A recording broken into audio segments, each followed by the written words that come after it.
বাংলাদেশে অবৈধভাবে অবস্থানরত বিদেশি নাগরিকদের বিরুদ্ধে ব্যবস্থা নেওয়া হবে।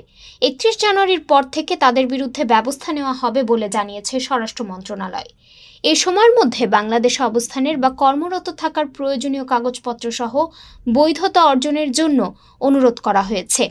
২৬ ডিসেম্বর স্বরাষ্ট্র মন্ত্রণালয়ের এক সতর্কীকরণ বিজ্ঞপ্তিতে এ তথ্য জানানো হয়।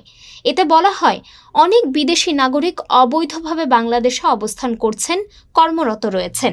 এ অবস্থায় অবৈধভাবে বাংলাদেশে অবস্থানরত কর্মরত ভিনদেশি নাগরিকদের আগামী ৩১ জানুয়ারির মধ্যে বাংলাদেশে অবস্থানের বা কর্মরত থাকার প্রয়োজনীয় কাগজপত্র সহ বৈধতা অর্জনের জন্য অনুরোধ করা হলো।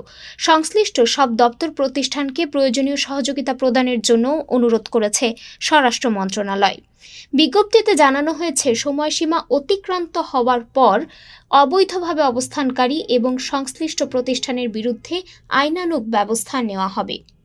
ডেস্ক রিপোর্ট, আজ বার্তা, ঢাকা।